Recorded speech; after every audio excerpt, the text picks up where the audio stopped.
well, at least you're not under the rain.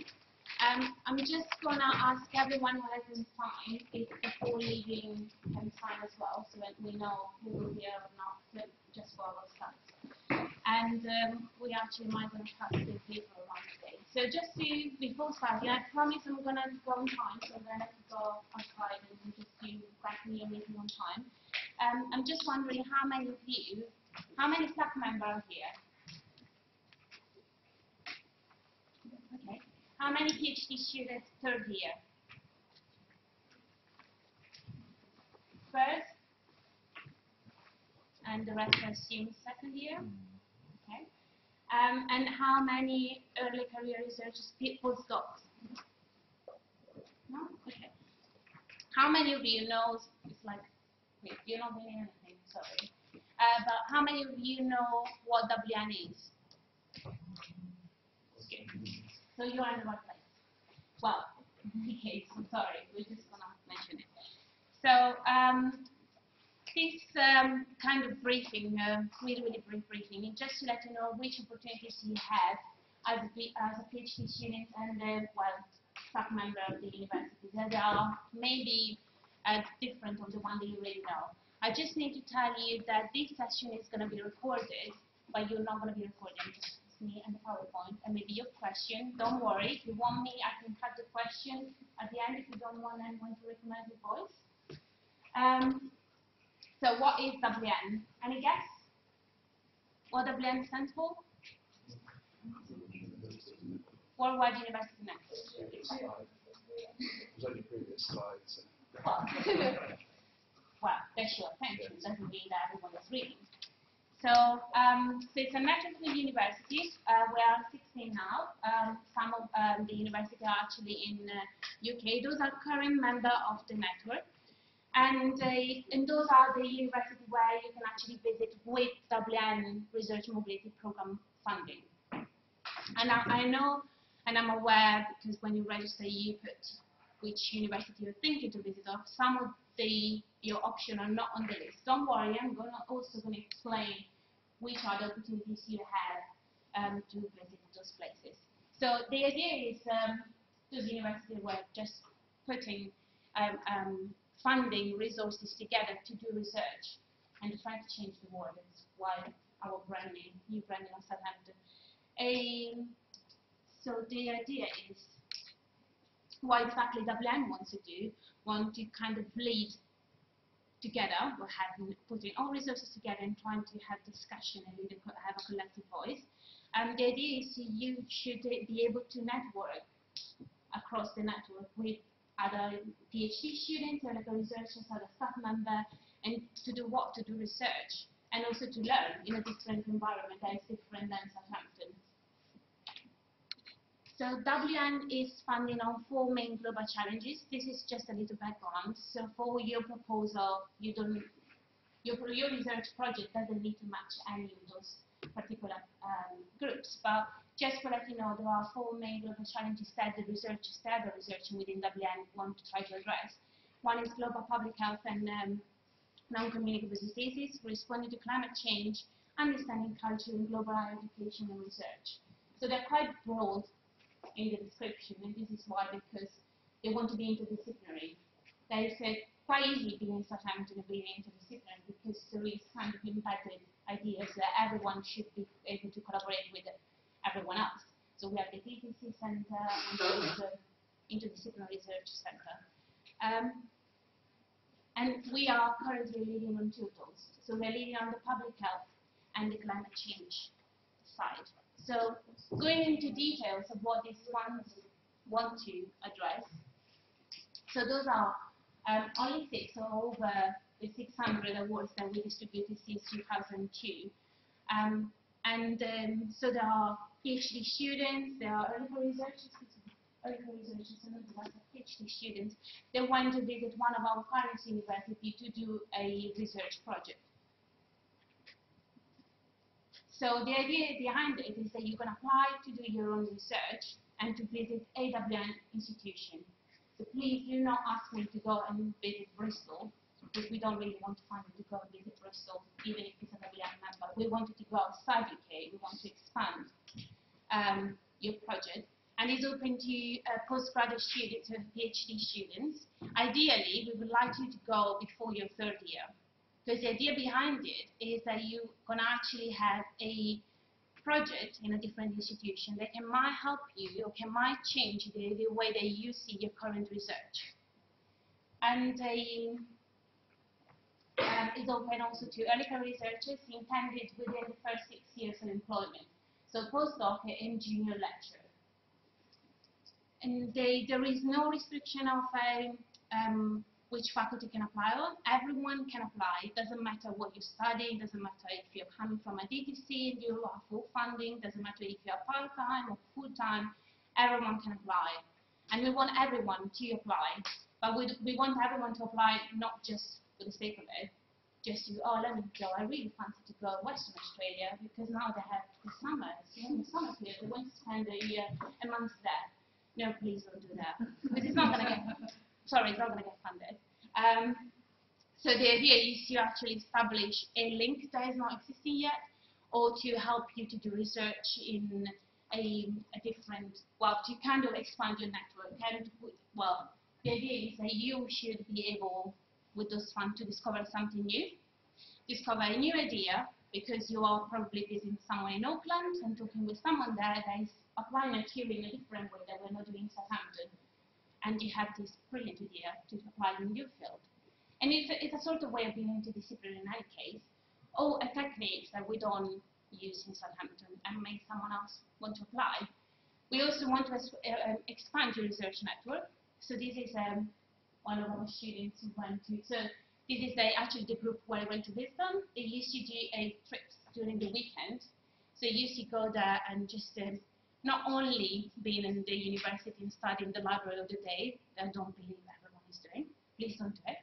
Go outside and visit a country, go outside and network with people, because a lot of the time it's actually that content that can help you after that you finish your PhD. We want to strengthen your career profile, so we want to be able to give you something that you might not gonna get it, and something that you can actually add in your CV at the end. So something that you can actually prove, or look, I did my PhD, or being staff member, or have a postdoc contract, but still, I actually want a little sum of money, I have a little fund to do my own research project. Study new environments, so it's experienced a different way. So, for example, these students went to a Chinese university in Hong Kong.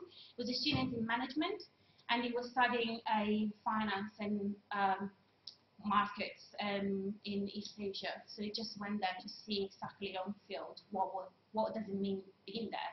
Because sometimes studying from outside is not exactly the same as being in place to study in their environment. And also the resources that you might gonna have access to are completely different from the one that you have access to from here. And learning world-class facilities. So this was another student in medicine. So he went to Penn State because he wanted to study particular techniques, and we didn't have the equipment in Southampton, so he spent 6 months over there to try to use the equipment, learn techniques, come back to Southampton and finish this project here. Do you have any questions? I don't know. No? Don't worry, this video is gonna go live, so don't worry, you can have the slide later. So how the application process works, it works slightly different from staff and PhD, just slightly different. But ideally, we have 30K each year to cover travel, accommodation, and assistance. Please do not try to claim a laptop. I'm sorry, we don't fund a laptop. We just fund you to go there. We fund the travel from here to the other partner and the time that you're spending there. Everything else, we might going to direct you somewhere else to get the money. There are 2 deadlines per year, they're fixed. So it doesn't matter when you decided to apply. It's always 30 of November, 15 of March. So it doesn't matter if it's this year, next year, they're always going to be the same. They're never going to change. And there is an internal panel that decides actually the funding. So the difference here is between approval and what you need to put in your application form. So if you are PhD students, you will need to have approval of your supervisor. So your supervisor needs to be happy for you to leave Southampton for a period of time to go somewhere else and do research somewhere else. And if you're a staff member, your academic head of the department needs to be happy for you to actually spend 3 weeks abroad without asking you to fill the annual leave form. And it works a little bit different as well, how you make connection. So if you are PhD students, what we suggest is please go to your supervisor, ask him first if he has any contact with someone in one of the WN institutions. They might already, they might gonna have collaboration going on already, so you can actually join a project that is already happening, or you might know someone that is actually working there because they've been postdoc together somewhere 10 years ago, somewhere else. And if it's not, please have a look on the website. So you can search yourself if there is a specific member of staff that does what you would like to do. And I would be more than happy to help you. The problem is I don't know all the academic staff that are working in other WN partner institutions. So in the past, sometimes I receive an email asking me, can you please let me know if there is someone in Auckland that does what I want to do? I'm sorry, I'm not here to find the link for you. It should be you as a future academics trying to build your own network. And first of all, it's because I don't know it. And secondly, because it's not going to be helpful for you if I match you with someone that doesn't really exactly want to do what you want to do. The second, well, if you are a staff member, my suggestion is just try to spread the word so you want to go there. I'm sure some of your colleagues, or there might have a big project already going on, or you can make directly with First Connection. Just email that academic and say, I would like to work on this project, there is this funding available, I can come there, your university doesn't need to put any money on it, can I come? And normally say, yes, why not? So the application, they are already on the website. So they're slightly different from last year. So, or if you already have seen something going around. The difference is we added a timeline. So the panel would like to see how do you want to do this project, which is your timeline. What are you going to find, for example, when you're going to travel there? Do you have any idea? When do you like to do your research before or after? What's going to happen as a part of the project? And the second thing that we added is like which type of interdisciplinary link you think you're going to have. And this is the idea of pushing you outside your own comfort zone, if you want to say. It's easier working with people or within a subject that you already know really well. The idea is for you to grow and be a better academic in the future, do better research, do incredible research, is to just go outside and think outside the box. So this is why we just ask you, and it's not because we want 100% what exactly you put in the project, we just want to, but the panel want to see that you think about what you're going to be doing there. So the first one is, again, just to summarize everything, just speak to your supervisor in case you're a PhD student or the head of the section to see if they are happy for you to go.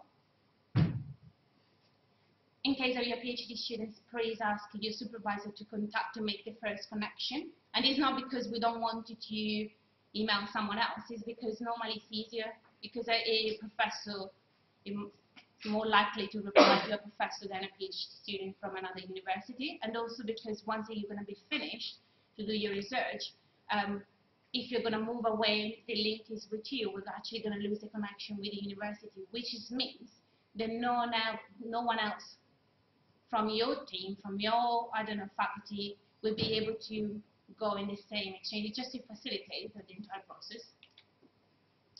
Prepare the application and please attach everything. If it's, I think it's only 1 page CVs. We don't need all the publication. We just need 3 publications, up to 3. Please do not attach 25 pages, because the panel will not. It's not going to be looking really well if you attach too much. We don't need it. We just need your project and know exactly what you would like to do over there. And just submit a PDF for the deadline. Please submit it on PDF, because we normally have a lot of application, and if we have half on paper, half on PDF, It just makes a lot of chaos. So what is going to happen if you're going to get funded? You will be notified within a month of the award. So we're going to try for the November round. We normally send all the email out before Christmas. So before Christmas, you will know exactly if you've been funded or not. So I'm sorry, it's going to be a sad Christmas for some of you. It's going to be a super happy Christmas for some. It's just going to be little Santa Claus gift. And then you should be starting your project within 9 months. So it doesn't matter when, doesn't matter if it's in 9 months, doesn't matter if it's in January. Within the 9 months, you should be able to start your own project. So you will also receive an email with all the information about visa application. You will need to sort out your own visa in case you need one. We're going to cover the insurance for you in any case, so you do not need to worry about it, but everything is going to be in your award letter.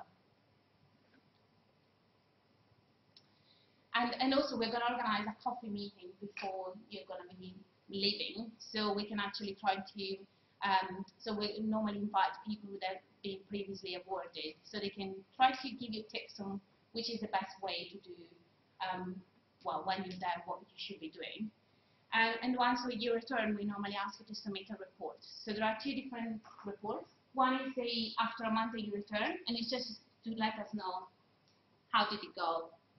Did you do everything you're planning to do? And normally it's always like, now I'm just going to submit an article in Nature. So you have amazing inspiration, and it's incredible, it's good like that. And normally we do also catch up after a year, just let us know, so did you actually submit the paper in Nature? And normally it's like, oh no, actually, it was something else. Or we applied for more money and we got another award, or I did something else.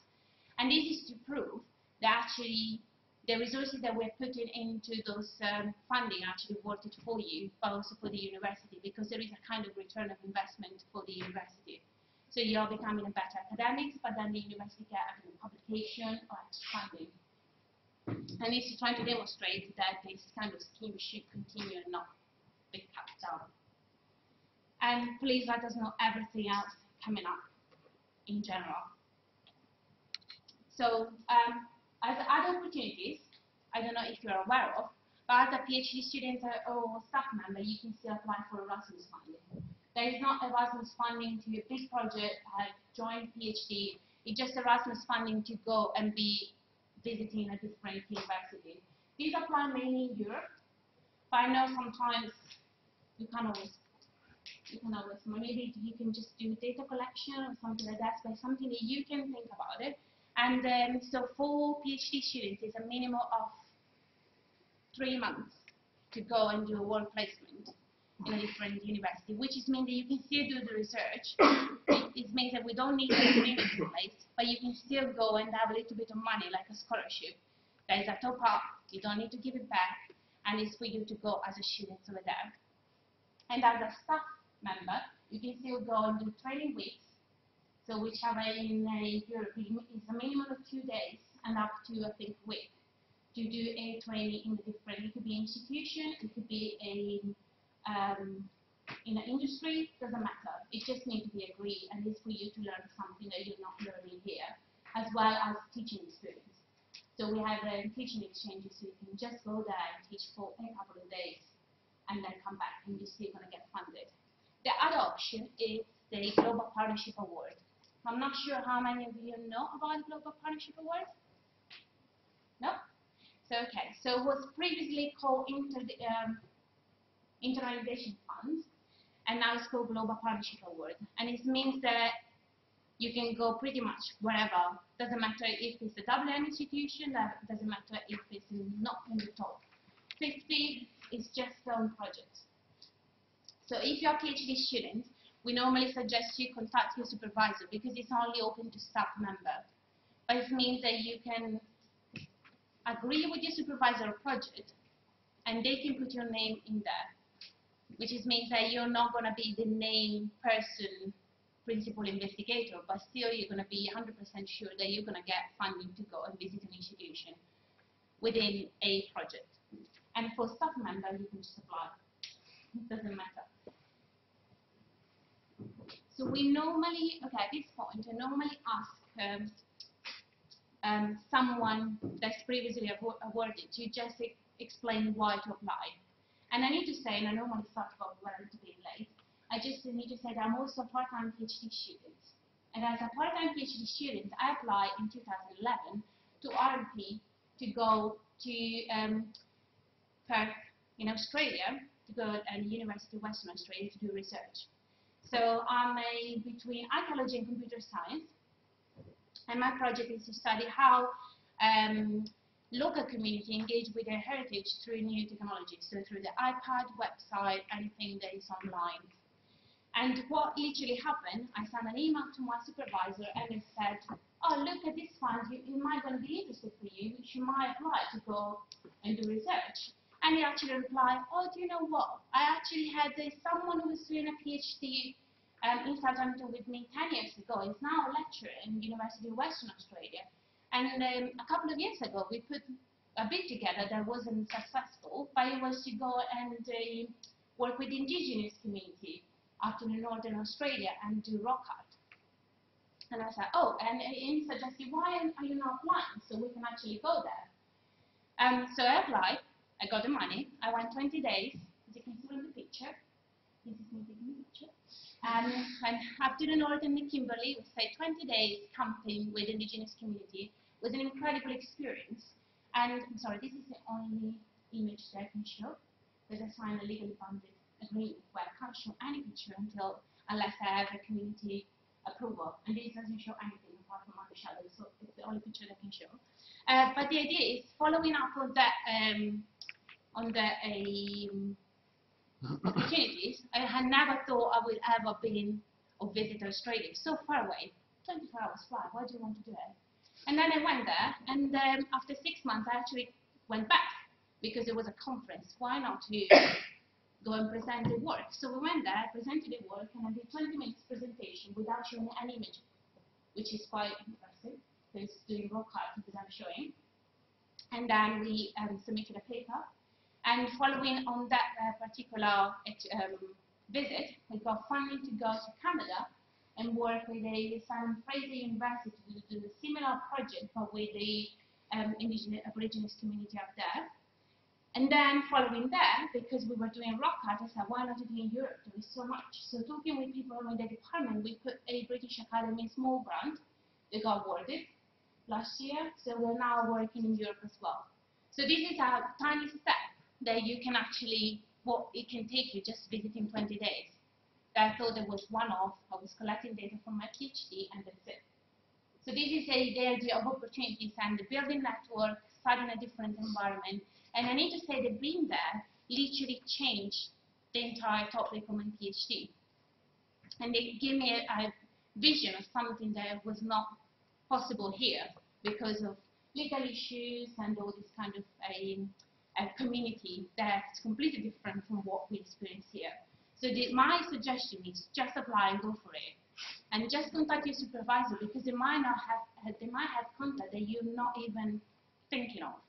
Because they might, I don't know, they might meet someone at the conference and decided to work on a project. So you will never know. And this is why I'm saying just talk with people, just explain what you're doing. Don't be protective about your research because actually what it can come out of it is 10 times much better than what you might already have. You never know. So do you have any questions? No?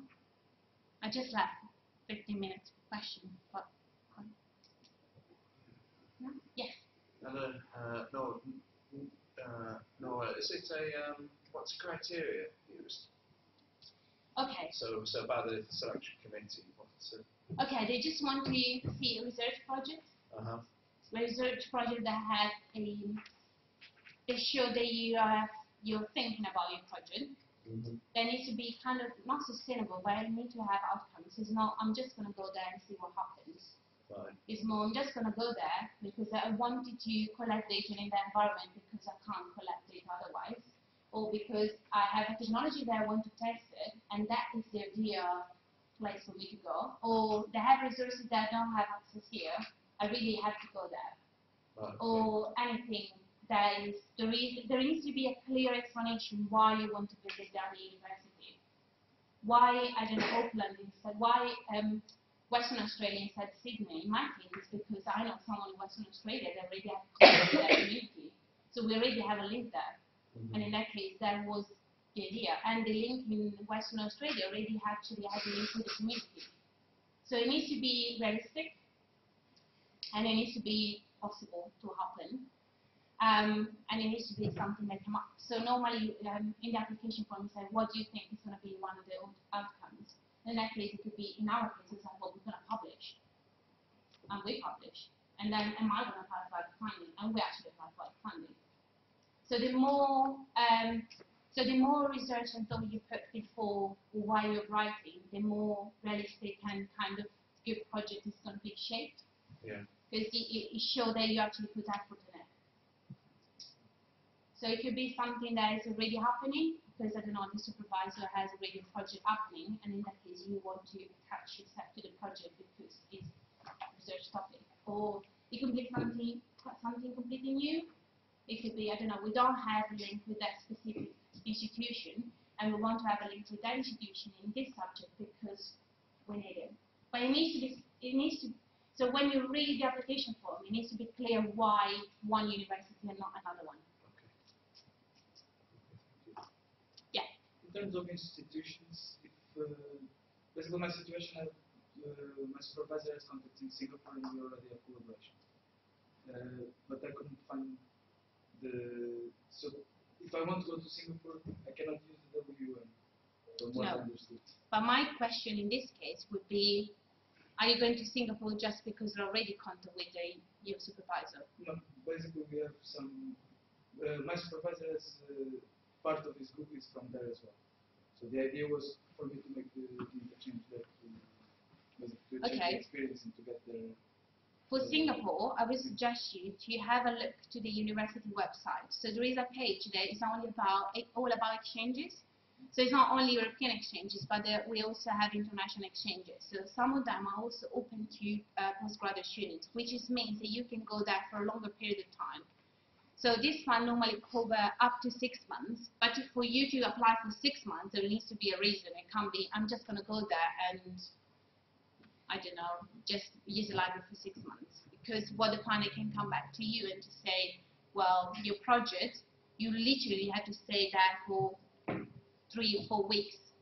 We're going to find you for 3 or 4 weeks. So if you want to stay there for a longer period of time, you need to find different sources. So in that case, I would suggest you to check the international exchanges website and see if there is a link in your subject and try to go in that way. But the other thing that I'm going to suggest you, this is like a short-term project. So normally it is so we normally fund up to 6 weeks.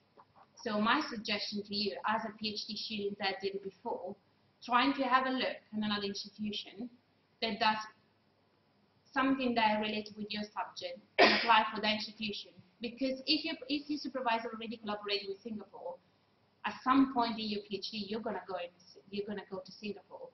So in this way, well, possibly, yes, they're gonna find fund. If they wanted to go there, they're gonna find the funding, or they're gonna be other funding available. But this is actually give you an extra. It's like an additional trip that you can do for a couple of weeks. Any other question? No, don't be shy. No, no stupid question. No? So it's not specific. In terms of the accommodation, if you've got dependents like children, that would go with you with my partner. Is that something that can be accommodated? Well, in that case, once a year flat. So once a year you're going to be awarded, we're actually going to put in contact with a WM coordinator over there. Okay. So he can direct you on where to go, where to apply for accommodation. Right, okay. So there are universities that might have facility on campus, and my university don't have specific facility on campus, but they can direct you where you can stay. Yeah. So I do, it would happen in Southampton. So for example, we have a couple of accommodation. So, and for families, so in that case, I would contact the person in here that looks after accommodation and direct the person in there. So they are the same way, they're going to do the same on the other side. Okay, So, thank you. yeah.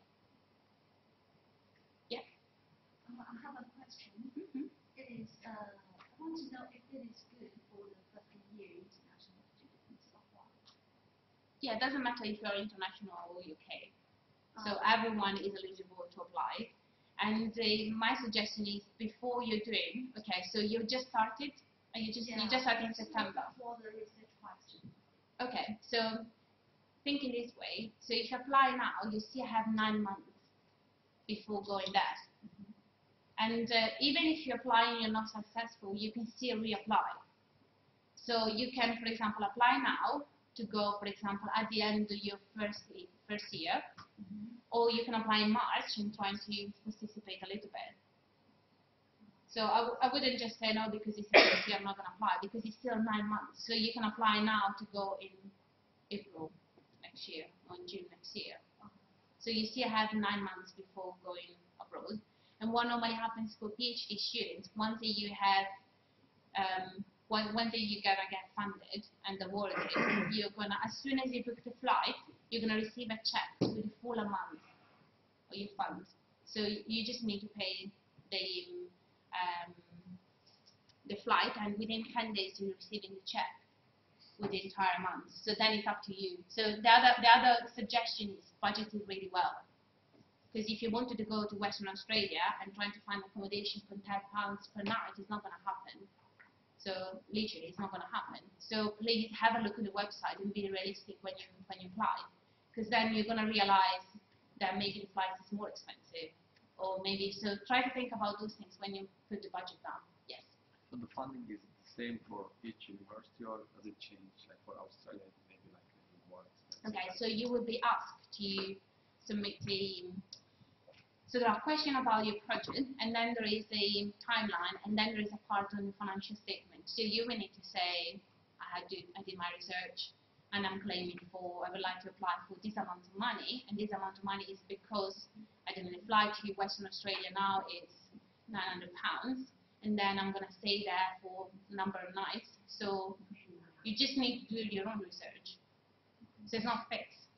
And then we had, for example, people claiming £500 to go to Penn State, because then they have funding from their own department, and they just need a little bit to add it up, to have a little bit more breath, or just, stay there an extra week or two.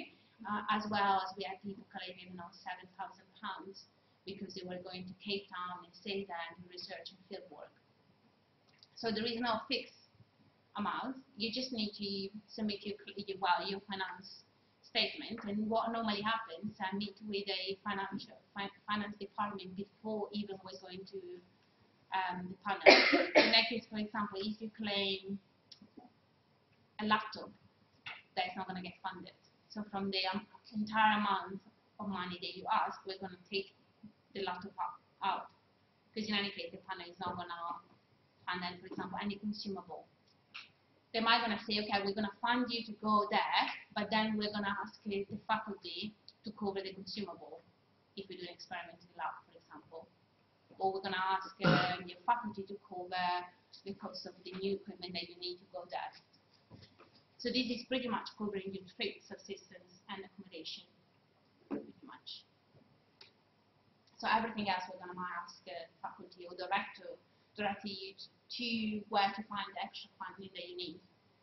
So there are, in the past, someone that wasn't successful or wasn't fully awarded the funding that they want. I think they were going to Sydney.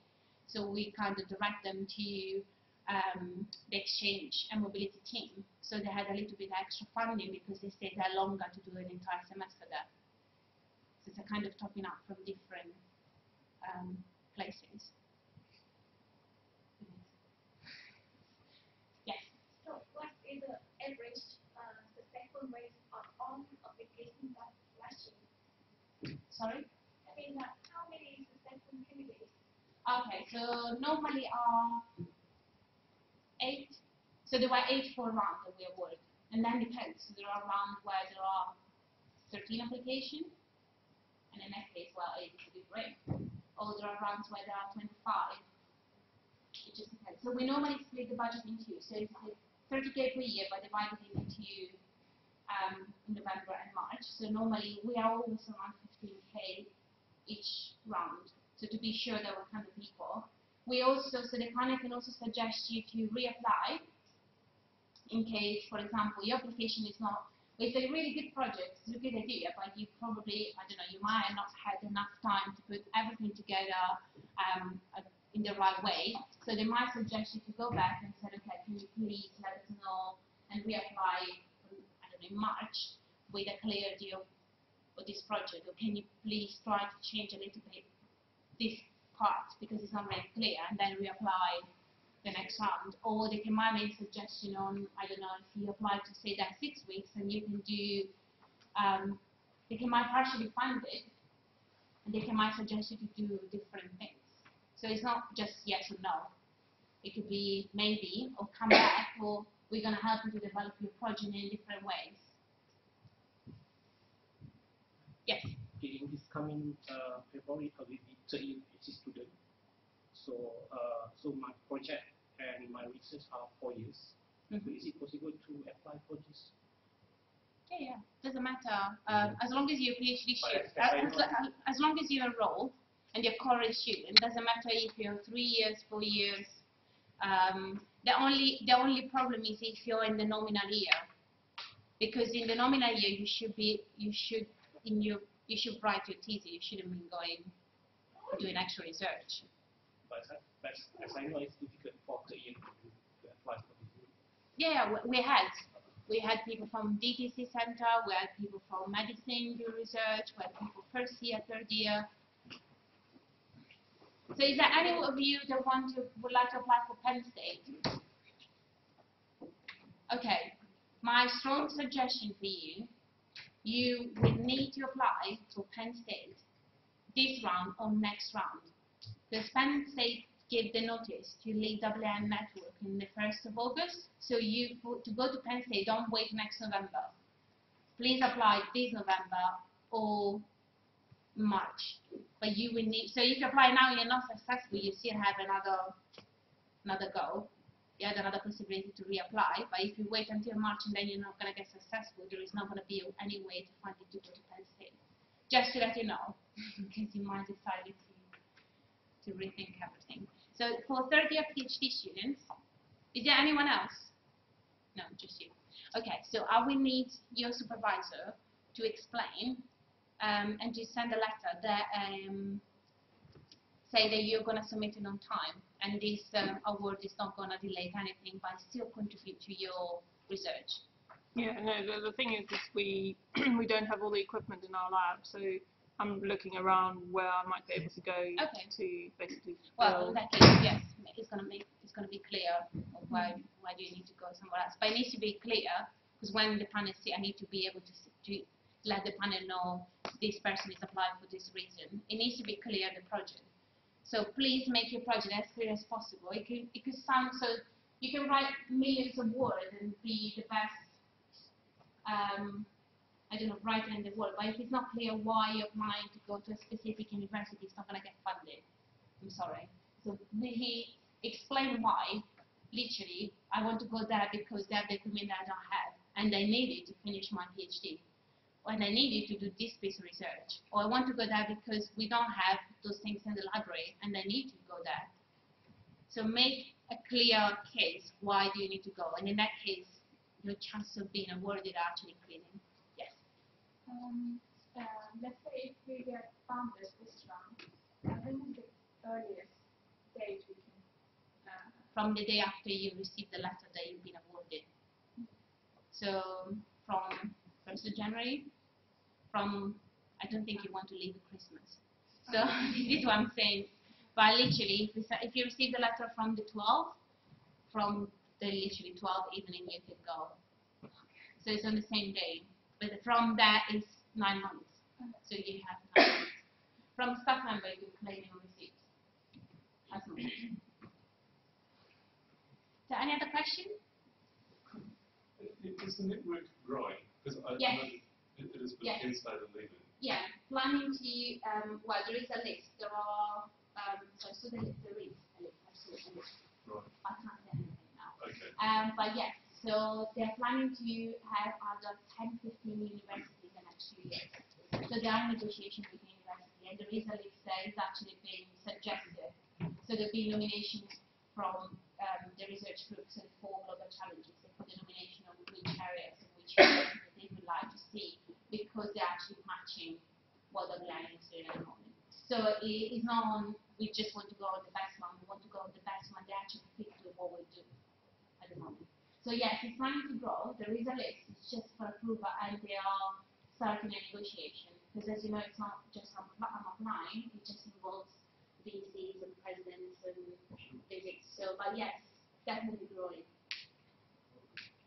And applications prioritised based on whether they align with those global challenges? No. So what's the point of the challenges then? Well, the global challenges is for different, okay, so the idea is because we can't force everyone who is doing a special education level to fit the research and what the WN is doing. So the global challenges are actually working on the